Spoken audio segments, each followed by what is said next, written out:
Hello, everybody, and welcome to another edition of the Mormon Atheist. All right, apostate congregation, like and subscribe to the channel if you haven't already. We have been on about a 30-day hiatus here. So let me tell you kind of about what I've been up to in this last 30 days. So I've been doing a lot of reading. Uh, so some of the reading that I have been doing is on John Quincy Adams. Okay. Um, John Quincy Adams is going to be important later on when we start the next series of Solomon Southwick and his book. So today we are going to continue with Illustrations of Masonry. This is William Morgan's famous book. And so far, we are on page 89, and we are continuing this series, and we're just going to keep on going. So we're almost done, apostates. We have, I don't know, probably a few more episodes to go until we're finished with this book, and then we'll start the next one. And I'm really excited about starting the next book. So let's finish this one. All right. So to recap, we were talking about William Morgan, Illustrations of Masonry. We are on page 89. This is chapter 18. Remember, there are no chapters in this book. It's in sections. And so for the purpose of these episodes, we're calling them chapters. Okay. So let's keep going. All right. So this is page 89, William Morgan's book, Illustrations of Masonry. And so we just ended one of the sections in our last episode. And now we're moving on to a new section. And the name of this one is called An Address to be Delivered to the Candidate After the History Has Been Given. Okay. Okay, so, brother, your zeal in the institution of Masonry, the progress you have made in the mystery, and your conformity to our regulations, right? You got to conform. You know, in Mormonism, it's you have to conform, right? You got to be a good Mormon, right? I mean, just look at everything that's going on in the church today with all these other pro Mormon podcasters where they're going out and just flooding the market. So their stuff gets seen. Okay, well, there was a good point made on another podcast a couple days ago where they were talking about this very subject, and they were like, "How strong is your position if you have to do something like that, right? If you have to flood the market so people don't see the ex-Mormon content." So yeah, that was a good point. Conformity to our regulations have been pointed you out as a proper objective of our favor and esteem. You are bound by duty, honor, and gratitude to be faithful to your trust, to support the dignity of your character on every occasion, and to enforce by precept and example obedience to the tenets of the order, right? That's classic Mormonism right there, right? You're bound by your duty, honor, and gratitude to be faithful to your trust. So in Mormonism, you are duty and honored, to be faithful, right? In the character of Master Mason, you are authorized to correct the errors and irregularities of your uninformed brethren. Wow, that sounds so familiar, right? This is, you got to remember, this book came out in 1827, okay? And They're telling you Mormonism, right? And to guide them against breach of fidelity, right? I mean, does it get any more plain? To preserve the reputation of the fraternity unsullied must be your constant care, and for this purpose, it is your province to recommend to your inferiors obedience and submission. I mean, is that any more cult? I mean, come on. To your submission, to your equals, courtesy and fallibility, to your superiors, kindness and condescension, universal benevolence. You are always to inculcate, and by the regularity of your own behavior, afford the best example for the conduct of others less informed. The ancient landmarks of the order entrusted to your care, you are carefully to preserve and never suffer them to be infringed or countenanced. A deviation from the established usages and customs of the fraternity. Your virtue, honor, and reputation are concerned in supporting with the dignity, the character you now bear. Let no motive, therefore, make you swerve from your duty, violate your vows, or betray your trust, but be true and faithful and imitate the example of the celebrated artist whom you this evening represent. Thus you will render yourself deserving the honor which we have conferred and merit the confidence that we have reposed. Here follows the lecture on this degree, which is divided into 3 sections. Okay, page 90, it says section first, not first section, section first. You are a master mason. Or I'm sorry, are you a master mason? Answer, I am. Try me, prove me, disprove me if you can. Where were you prepared to be made a master mason?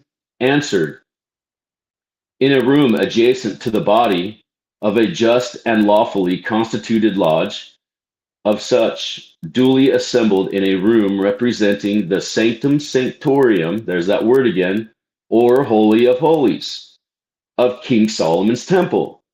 Okay, this whole thing is about King Solomon. The New Jerusalem, rebuilding the New Jerusalem, right? That's what this entire thing is about, right? And what is Mormonism about, right? The New Jerusalem, rebuilding Solomon's temple. It's the exact same story, just it's worded a little differently. That's all. That's all they did was they played the words. How were you prepared? Answer, by being divested of all metals, there naked, nor clothed, barefoot nor shod, shod, with a cable tow 3 times about my naked body, in which posture I was conducted to the door of the lodge, where I gave 3 distinct knocks. What did those 3 distinct knocks allude to?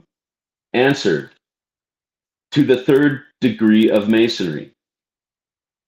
Okay, so the 3 knocks means, hey, I'm a 3rd degree Mason, 1, 2, 3. It is being that on which I was about to enter, what was said to you from within? Answer, who comes there? Who comes there? Who comes there? Your answer? Answer, a worthy brother who has been regularly initiated as an entered apprentice Mason, passed to the degree of a fellow craft. Remember what the craft means, right? Those are the magicians, the magi, right? And now wishes for further light in Masonry. by being raised to the sublime degree of a master mason. What further was said to you from within?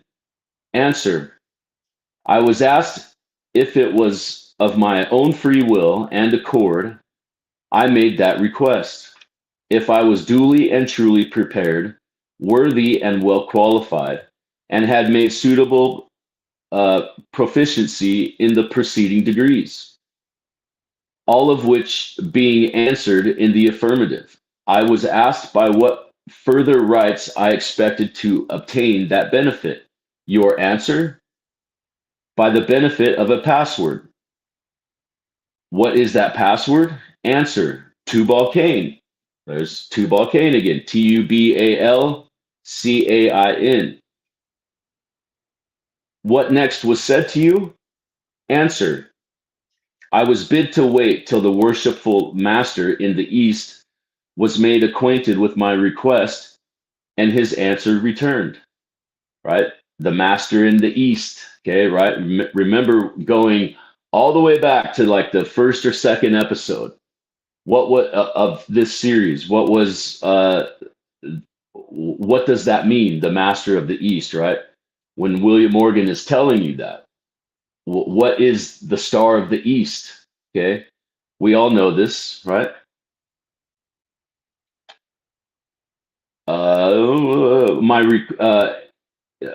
What followed after his answer was returned? Answer: I was caused to enter the lodge on the two extreme points of the compass, pressing my naked right and left breasts in the name of the Lord. How were you then disposed of? Answer: I was conducted 3 times regularly round the lodge and halted at the junior warden in the south, where the same questions were asked and answers returned as at the door.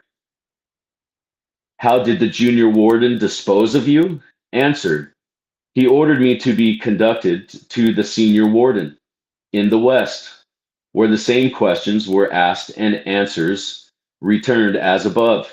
How did the senior warden dispose of you? Answer: he ordered me to be conducted to the worshipful master in the east, where by him the same questions were asked and answers returned as above, who likewise, page 92, demanded of me whence I came and whither I was traveling.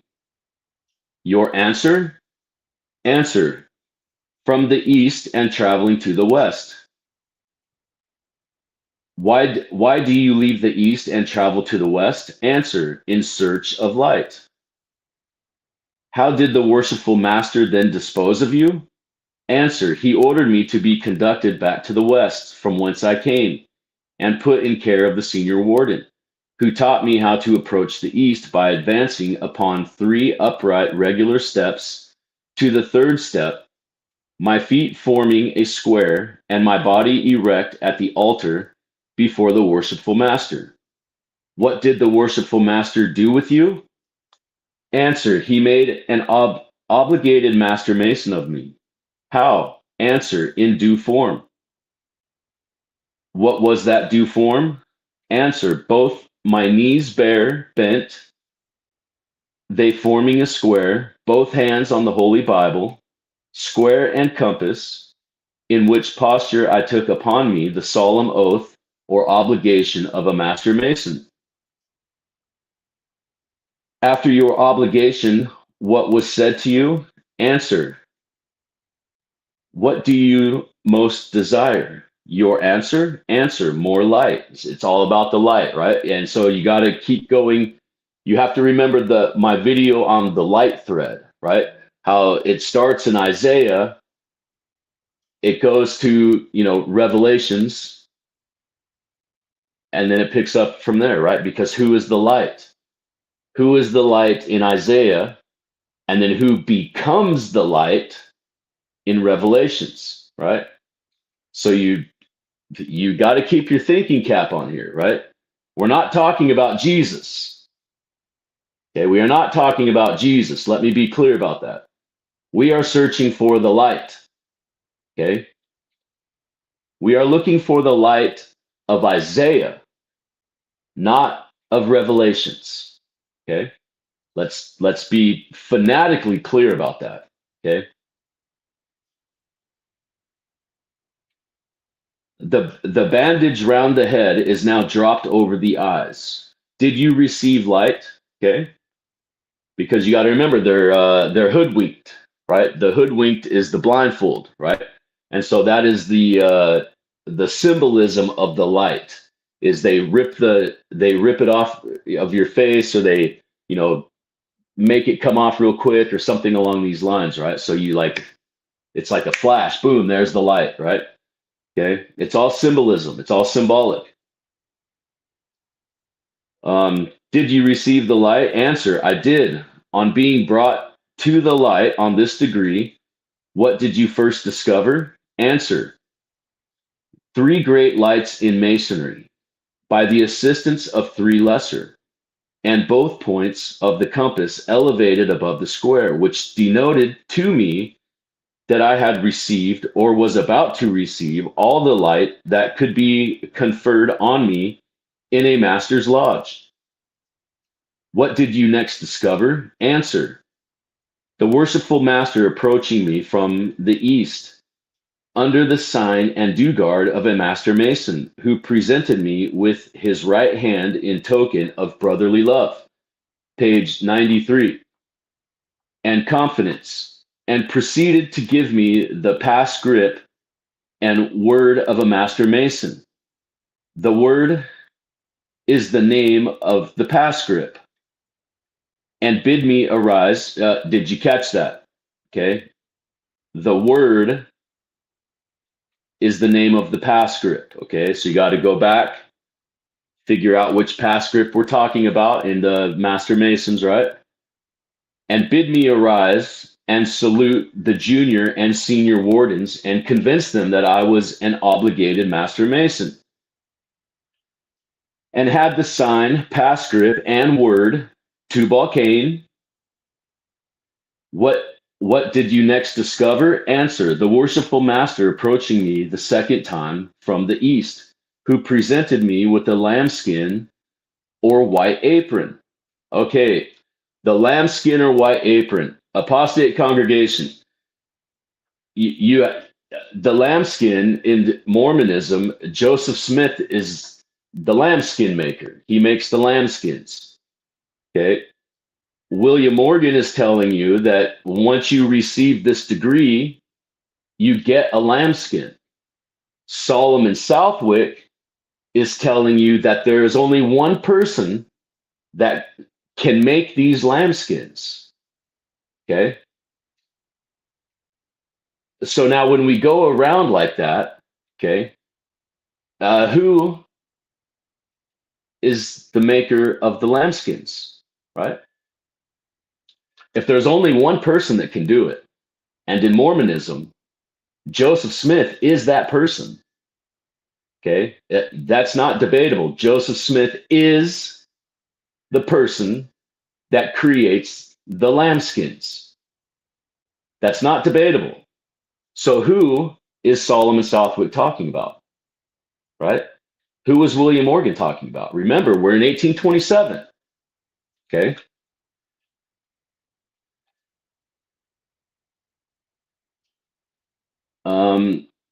Which he said, okay, so the worshipful master approaching me the second time from the east. Okay, so the worshipful master that is from the east is the one that gives out these lambskins. Okay, the worshipful master from the east, who presented me with the lambskin or white apron, which he said he hoped I would continue to wear, with honor to myself and satisfaction and advantage to the brethren. What were you next presented with? Answer: the working tools of a master mason. What are they? Answer: all the implements of masonry indiscriminately, but more especially the trowel, right? Like a stucco trowel, right? How explained? Answer. Okay, now we're going to tell you what the trowel means. The trowel is an instrument made use of by operative Masons. There's that word again, operative Masons, the Masons of old, right? Which they do not exist. William Morgan is telling you there is no such thing as operative Masonry. It does not exist. The speculative Masons, which are the modern not our modern 1827 modern Masons, are creating this religious institution called Freemasonry. It does not exist. There is no such thing as Freemasonry. Understand that. As hard as it is to wrap your brain around that, these people in the 1800s and the late 1700s, early 1800s are literally creating this thing called speculative Freemasonry. It's a religious institution. Okay, speculative Freemasonry is a religious institution. Freemasonry, as we know it today, does not exist. It does not exist. Okay, I want to beat that into your heads. Beat. The anti-Masonic movement, the entire movement, is telling you this. Okay. I've taken a month off of doing these videos, and I've been reading about John Quincy Adams, William Wirt, James Monroe. These are all presidential candidates or presidents. Okay, John Quincy Adams' father, they were totally against speculative Freemasonry, 100% against it. And all the way up into the 1880s, John Quincy Adams is writing against this religious institution. And you will be very surprised some of the stuff that he writes. You got to remember, this is an ex-president. He was the president of the United States, John Quincy Adams. Okay, and so was his father. His father was the second president of the United States. And he was extremely against speculative Masons. And those are the only two presidents that were against speculative Masonry. That's it. So when I tell you this stuff is political, hear me out. Hear me out. This stuff is extremely political. This religious institution. One of the questions that I have always had is, how has this church been able to survive? Okay. Yes, I understand freedom of religion, all that stuff, right? I get it. But when you are literally being kicked out of states, they're kicked out of 3 states. Okay.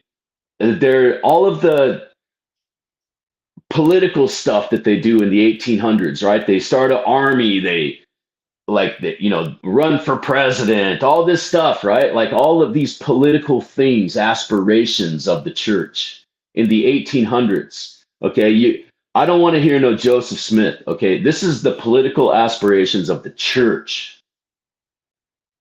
Okay, so in my mind, something happened. The Mormons did not just go west, right? I think they were told to go west, because you got to remember, at this time, we are talking about the Louisiana Purchase. We are talking about buying the Spain Purchase, right? Whatever all that takes place, right? This is all happening at the same time. So America's goal is to colonize the West, right?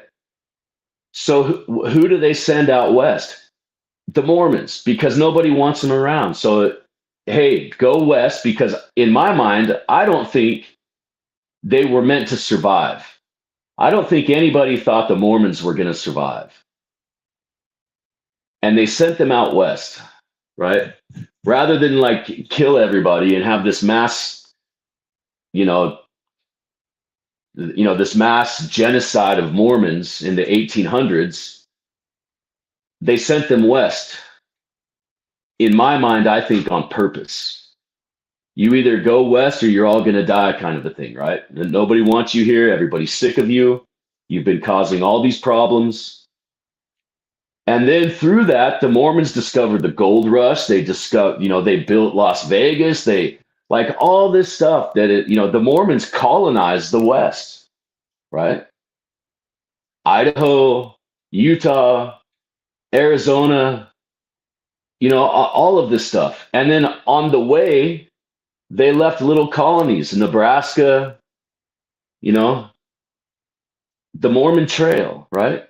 So all of this stuff has real world implications in today's world.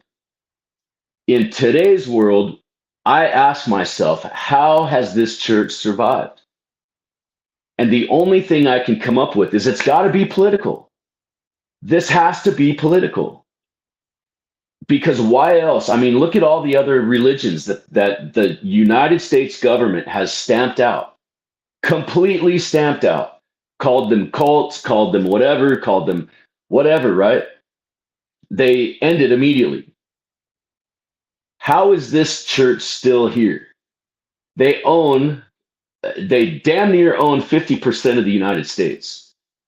50% of the United States, more or less, is owned by the LDS Church. How is that possible, United States government? How is that possible that a religion can own 50% of the United States of America?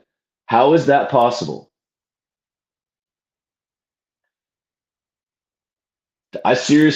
United States government, I seriously ask you, how is this church still here? How is the entire state of Utah ran by the LDS Church? How is Idaho? How is all these states? They're governed by the Mormon Church.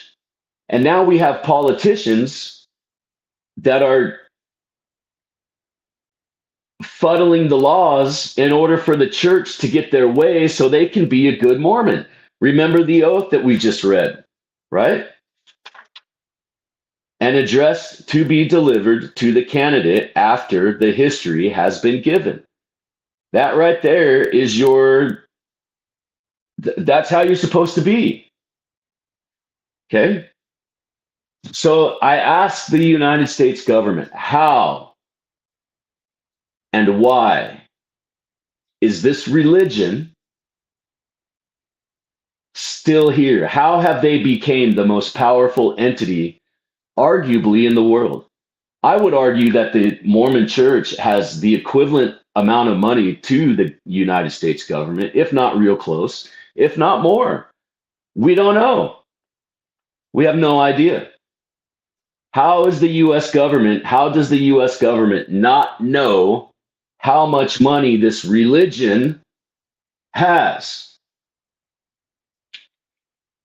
This is like the most unconstitutional thing that's ever happened in the United States of America. Is this religious institution, because it is an institution, it's a corporation, it's a corporation with the religious arm, with the religious piece to it, right?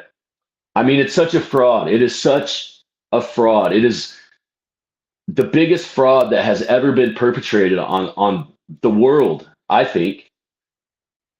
Other than Christianity and Judaism and Islam, the Abrahamic religions, this is the most imposterous thing that has ever happened to this world, is this religious institution of Masonry, the Church of Masonry, the LDS Church. I don't understand it. I don't understand it, how they can own they own 50% of the United States of America apostate congregation. Do you fully understand that? You can Google this stuff. You can search it. You can look it up. At what point does the church literally own 52% or 51%? Now they're a majority holder of the United States. So what happens after that? Do they start implementing their own rule of law. Remember, the entire purpose of Freemasonry is to make you a Mason without you ever knowing it. The entire purpose of Mormonism is to make you a Mormon without you ever knowing it. So, apostate congregation, I ask you, look around. Open your freaking eyes. Look around. Okay? We are William Morgan. We are William Morgan. It's up to us to say, hey, enough is enough. All ex-Mormon podcasters, everybody, the political angle of this religious institution of Masonry is insane. You should really, I highly, highly, highly recommend reading some John Quincy Adams. He has all kinds of writings, and they're legitimately by him. They're not by anybody else. There is no Thurlow Weed. These people don't exist. Okay, John Quincy Adams is a real person, and he's writing all the way to the 1880s against this religious institution of Masonry. And you will be stunned of just how Mormon this actually is. Once you get into the later years of these anti-Masons, those people are still writing. They don't stop. They still write. Solomon Southwick doesn't stop writing. He still writes. He has more books than this after. So these people are still writing. This doesn't end. Understand me. This anti-Masonic movement does not end. It slows down. And then all of a sudden we get this new thing called anti-Mormonism. Do you understand how our history is being told to us, apostate congregation? It's a complete fabrication. It is a legit, complete fabrication. American history is an absolute fabrication. The history of the United States of America is a fabrication. You heard that first from the Mormon atheist. The history of the United States of America is a fabrication. William Morgan, the anti-Masonic movement, is legitimately telling you this stuff. This is real history. This really happened. The anti-Masonic movement really did happen. Why did it happen? Who is involved? And what was the outcome? These are valid questions, right? What was happening before? What led up to the anti-Masonic movement? This didn't just happen in a vacuum. Southwick is writing in 1805 against it. Okay, so we're going, Morgan's book comes out in 27. All right, so we're 22 years. 22 years before William Morgan, Solomon Southwick is writing against this religious institution of Masonry. So in order for that to happen, think about this. There had to have been something going on before. For him to write against it in 1805, there had to be something going on before. So what is happening before 1805 that spurs this anti-Masonic movement? Do you understand? We are legitimately talking about a religious institution that is called Freemasonry. Solomon Southwick and David Bernard call it the Church of Masonry, okay? Which today me and you call the LDS Church. Connect these dots, apostate congregation. It's not hard. This is not difficult. All you got to do is read a couple of books and you'll figure it out. You will figure this out. It's not hard. Study the anti-Masonic movement. That is my best evidence right there. My best evidence of giving you the map, giving you the blueprint, giving you the directions, giving you whatever it is you want to call it. I just gave you the plans.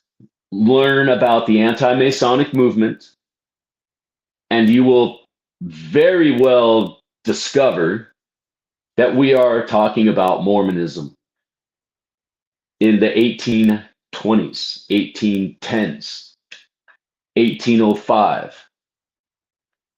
Remember, John Beadle. John Beadle tells you that it's Mormonism under a new name, right? These things, John C. Bennett tells you the same thing, right? We read these books, congregation. Okay, let's keep going. Okay, so operative Masonry. Okay, so answer. The trowel is an instrument made use of by operative Masons. They're dead, they don't exist.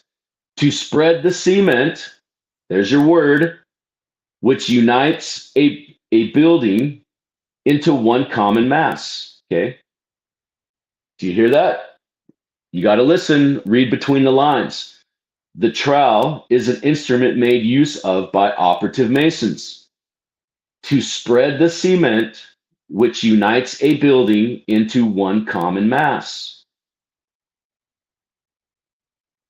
Erase building and put people in there. Erase cement and put faith in there. Okay? The trowel, let's do that just for a thought experiment. The trowel, let's call Christ. The trowel is Christ. Christ is an instrument made use by all Mormons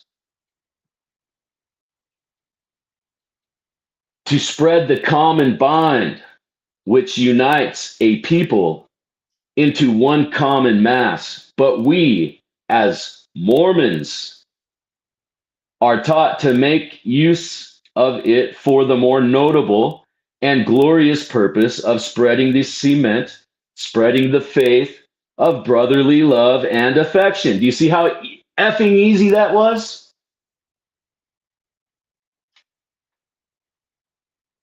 I changed two words. I changed two words.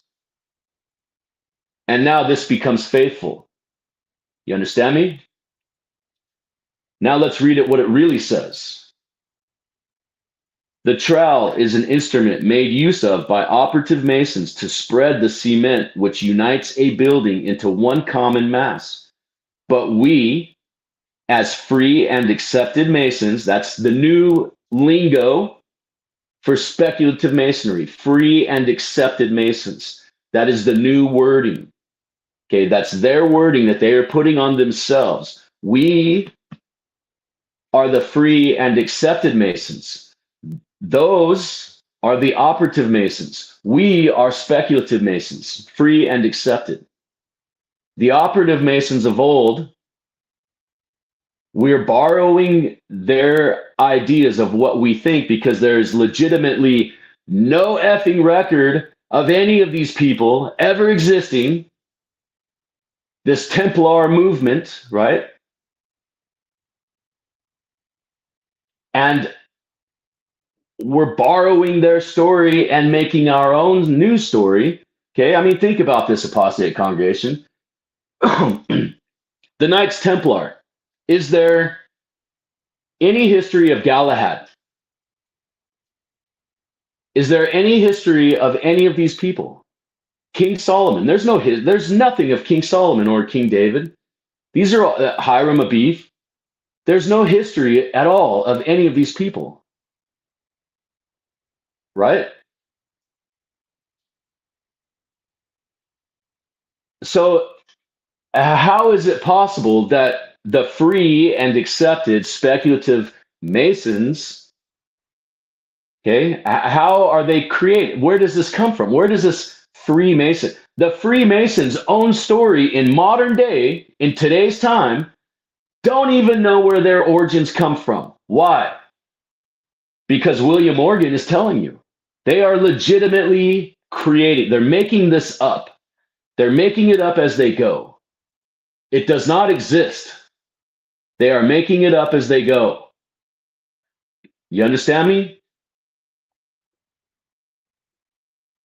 But we, as free and accepted Masons, are taught to make use of it for the more notable and glorious purpose of spreading the cement of brotherly love and affection. That cement which unites us into one sacred band or society. See? Just keep reading, and it turns faithful on its own. I don't even got to insert anything. Society of brothers among who no contention should ever exist, but that noble emulation of who can best work or best agree. What were you next presented with? Answer: the three precious jewels. What are they? Answer: humanity, friendship, and brotherly love. Those are your three precious jewels. Okay, so all this Oak Island crap is a total distraction. There's nothing on Oak Island. There's no jewels. The jewel is humanity, friendship, and brotherly love. This stuff does not exist, apostate congregation. Do you understand that? It's a hoax. It's a complete fucking hoax. And all of us have fell for it. Every single person on this planet has fallen for this hoax, this Masonic hoax. There is no such thing as Freemasonry. It's the LDS Church. It is the LDS Church. In 1830, what happened was there was no church created. Masonry separated. So now we have this legitimate religious institution, this church. How do we know this? Because of the Church of Christ is our smoking gun. Just wait, we'll get there. On my next series, we're going to get into the Church of Christ. Okay? And we're going to get really political on the next series. Because this stuff gets deep, deep, deep. I'm telling you, get your splash bags, because we're gonna make a mess. Okay? And I'm not apologetic about it. So like, this stuff is real. Whether you like it or agree with it or whatever, I don't care, because it is real. It is real. This is real history. This is not some made up bullshit, right? Let's keep going. I will leave it up to you to read these books, and you can decide on your own. But my mind is made up. I am sold. I am so sold. The Mormon Church has their hands so deep into the politics of this country that this church will never go away. It will never go away. It will just be renamed something else. It'll go to a different country, and it'll be called something else. I think they're going to move to Africa. That's my opinion. I think they're going to eventually move to Africa, because that's like the only place left. They've milked all they can out of South America. History is, legit archaeology and all this stuff is really starting to prove that there are no Nephites that landed in, Tolmec or, the Olmec people. Like, it's all bullshit, man. I mean, look at those Olmec heads, look at Mormon religion, and you tell me, are the Nephites the Olmecs? No. Okay, come on. Think, people, think. Use your melons. I know you got melons up there. Not for brains, hopefully, but use your melon. Okay? Okay. How are you then? Okay, three precious jewels: humanity, friendship, and brotherly love. How were you then disposed of? Answer: I was conducted out of the lodge and invested with what I had been divested. Remember, divested is taken away, invested is given back.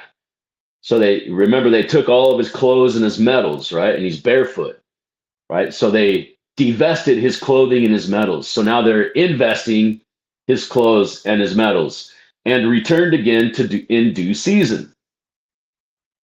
Section second, page 93. What's our time, congregation? Okay, we'll go for a little while longer here. Section second. Did you ever return to the sanctum sanctorium or holy of holies of King Solomon's temple?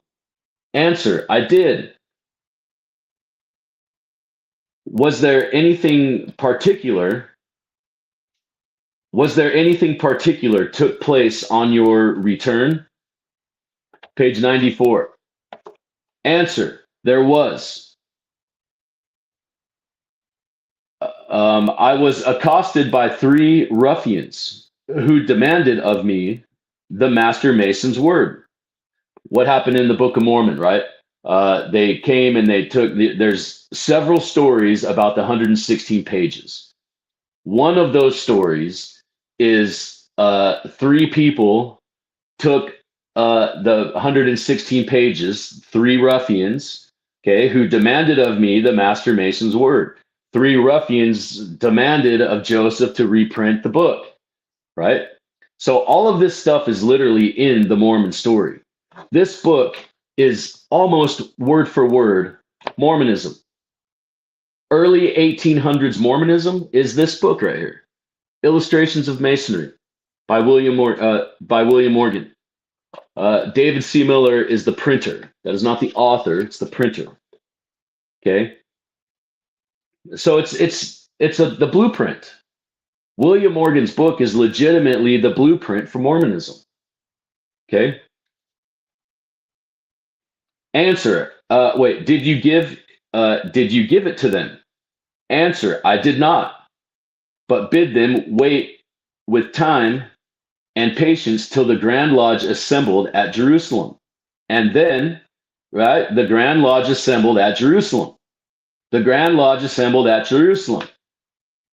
Where was the New Jerusalem, apostate congregation? Where is the New Jerusalem? Other than the United States, where is the New Jerusalem? It's in Missouri, okay? And then, if they were found worthy, they should receive it. Otherwise, they could not, right? I mean, we're talking about Masonry, but I want you to keep your Mormon hats on. All of you lifelongers that have been to church your whole life, right, or have something, you know, it's been an extreme amount of time since I have been active, but my entire freaking family is in it. So I very well know what this stuff is, right? So when I read these, with my limited knowledge, imagine what you are thinking, and you actually study this stuff, okay? So it makes me wonder, right? So comment in the section, comments. I want your guys' comments. Not in the live stream because I don't keep my comments on, so I don't see your comments. So after the show, comment and let me know how related to Mormonism you feel like this stuff is, right? We're what, 20 episodes into this series now? So how many of you are getting that sense of, wait a minute, there's more to this story. There's something going on here. But what is going on? What is this? What is this Freemasonry? What is this anti-Masonic movement all about anyways? Why has it been more or less erased out of history, right? Why has the anti-Masonic movement become so silly and so gossip? It's almost like the anti-Masonic movement is gossip. William Morgan, right? They give you this William Morgan bullshit story. This book legit has nothing to do with William Morgan. It has nothing at all to do with William Morgan. So that's how you know people have never read these books. When you say, what is Illustrations of Masonry about? And they say William Morgan, boom, right off the bat, you know that person has 100% never read this fucking book. Fact. Okay. We're getting hardline on this stuff, congregation, because I personally, so I've had a month off. So in that month, I've been watching, I've been noticing, I've been seeing, right? I've been reading, I've been looking, right? Observing. The Mormon atheist message is getting out, okay? And I'm extremely happy about that. But it's a very slow trickle because we are light years ahead of anybody simply just by reading these books. Apostate congregation, I know that a lot of you have read a lot of these books I talk about on my channel. So you are the ones that need to start saying stuff, show people those books. Read more books, get another one, read another one. That way you can see it's not just that one book, it's all of them. Every single one of them. Every one of them. It's not just one. So we need to start making our voices heard, congregation. Hold these apologists, right? People, even the ones in the ex-Mormon community. I mean, most of those, I call them apologists because they are. Most of those apologists in disguise that go on these ex-Mormon podcast channels, they're repeating the church's story.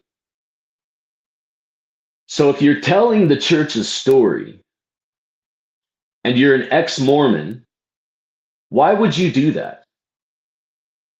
Why would you tell the church's story? Why aren't you trying to poke holes in that story?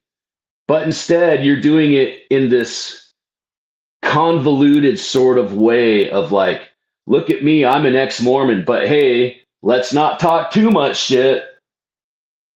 We don't want to alienate the Mormons. Really? Are you, what the fuck? Really? That's called pandering, my friend. You're pandering. And eventually people are going to see that. Eventually. So we all need to step up our game here. Okay, the SCMC, fuck you. Fuck off, FCMC. I don't give two shits about anything you got to say or do. Okay? So, apostate congregation, all of us need to step up our game here with calling out the church. And not violent, no violence, no nothing of that sort. That is the furthest thing from my mind. I hope it is from yours as well. I'm saying just step it up. Say, hey, that's not what that book says. That's not what that author meant. You're taking that totally out of context, because that's what these apologists do, is they take this shit totally out of context and say, see, I legit caught one red-handed the other day on another podcast talking about a book. And I was like, dude, that's not what that book says at all. And I ended up, the host ended up like putting me in the timeout or whatever.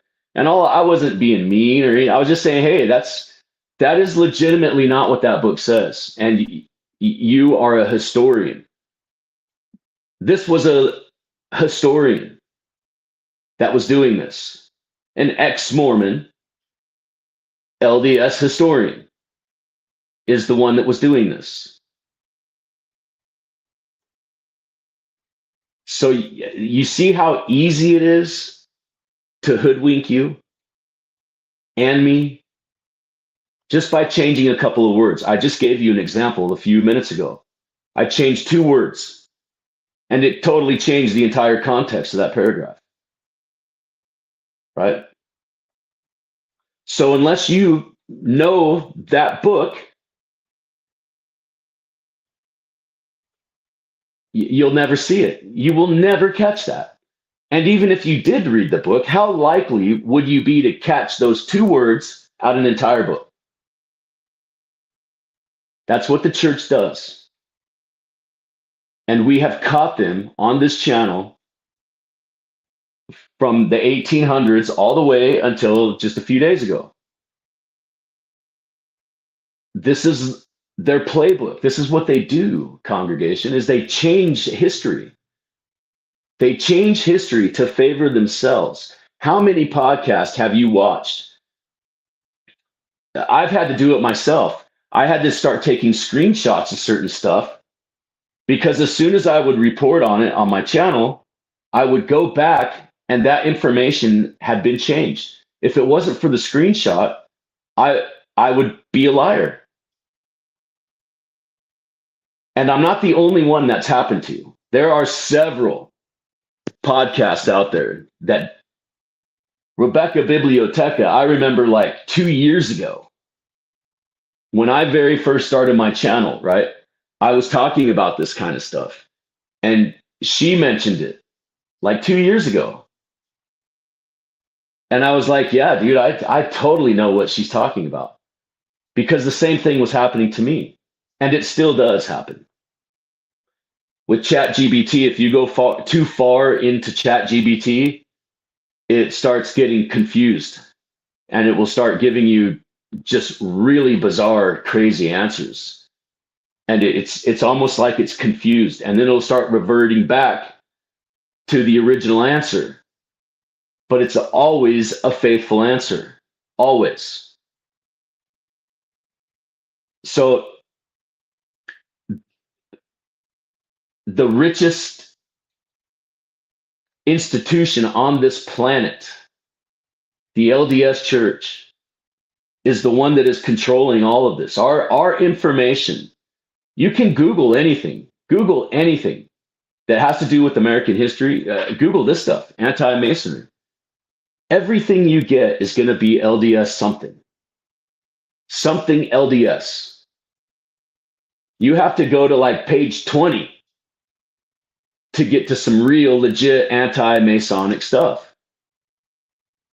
Well, why? When you type William Morgan, just Google William Morgan. Do a simple Google right now. Google search William Morgan.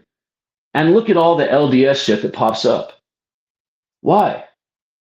Why is there Mormon stuff on William Morgan? It doesn't make any sense to me, congregation. Why is the LDS Church so into Thurlow Weed? A character that does not even exist. Thurlow Weed does not exist. He does not exist. Let me repeat that. Thurlow Weed does not exist. Okay? So why would they make up a person named Thurlow Weed and have an entire history of this guy? Why? Why? It makes no sense to me, congregation. And you can look up Thurlow Weed yourself, and you can do your own dive into Thurlow Weed, but ask yourself this question. As a prolific writer as this guy was supposed to be, how come not a single piece of anything he's ever written survives today? Nothing. Not a single piece, a shred of nothing. Other than one pamphlet that may be written by him and a book that was written after he died. And as soon as the son or whatever died, it was immediately rewritten. Why? Why does all this stuff, why, congregation? That's my question to all of you, why? I don't know the answer to that. That's what this whole thing is about, is we're on a hunt. We're searching. We're looking for the truth. Okay. This channel will never be monetized. So I want you all to understand that is not my motivation. Money and clicks and views 100% are not my motivations with this channel. I don't care if anybody ever subscribes to my channel. Like and subscribe, by the way. I don't care if anybody ever subscribes to my channel. My number one goal is to get you to read this book. I don't care about anything else. I don't want donation, nothing.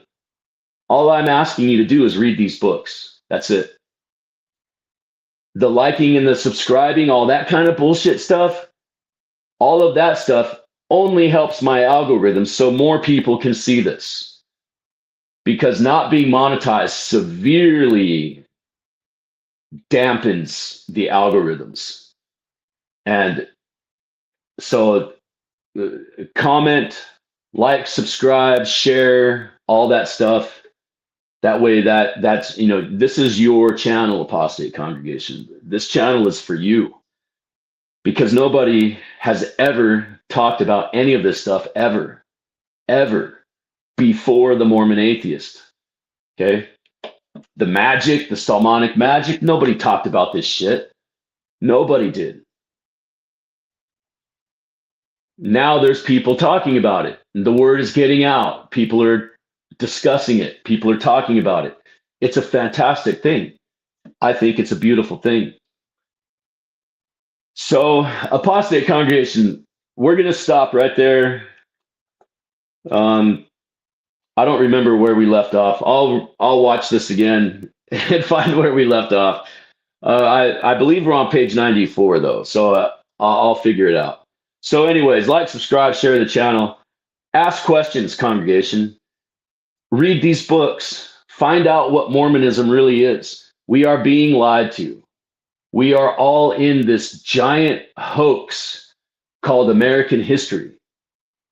And all you have to do is read a couple of books, and they're not even thick. This edition of my book is 110 pages, is this particular edition.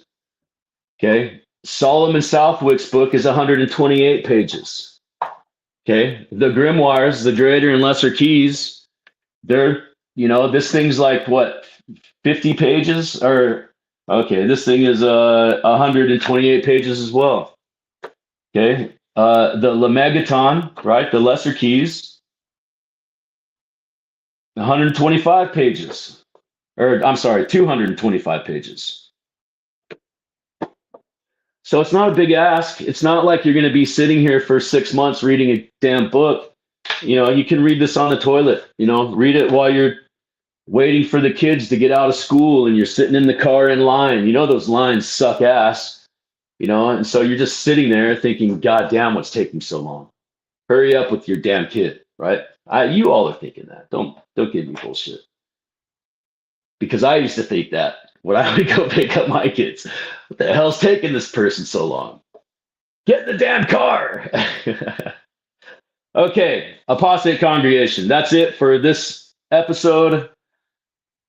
Give me a little while. We'll come back and we'll do another episode. So we're almost done. We've only got a few pages left. I'm thinking maybe, I don't know, 3 or 4 more episodes, because the last couple of pages are just kind of pictures, and little descriptions and stuff like that. It's just kind of recapping stuff that we've already talked about. So I don't know if you want me to go over these, because there's legit pictures like right here. Look at that. You can see that.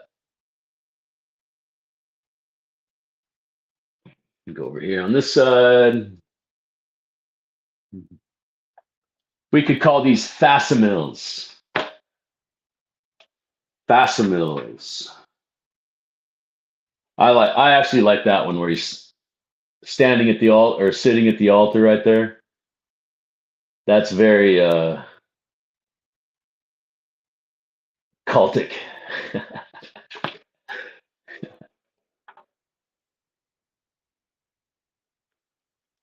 Yeah, some of these are good, but we've already talked about all these. There's that one. That one, there was no picture for that one though. I think it was, but it was a small picture. Let's see what's here. Then there's your, that picture right there really throws me for a loop. Because if you look this picture up, okay, that is the exact description of how William Morgan was kidnapped. That's the descriptions. Crazy stuff. All right, congregation. Thank you for watching. Thank you for reading. Thank you for subscribing. Thank you for commenting, liking, sharing, all that stuff. And remember, in the words of the late, great Solomon Southwick, the ashes of Morgan will rise again, congregation. And here we are. We are William Morgan. We are William Morgan. We're reading these books and we're doing we're doing what we're supposed to be doing. Our civic duty. Okay. Thank you, congregation, and we will see you on the other side.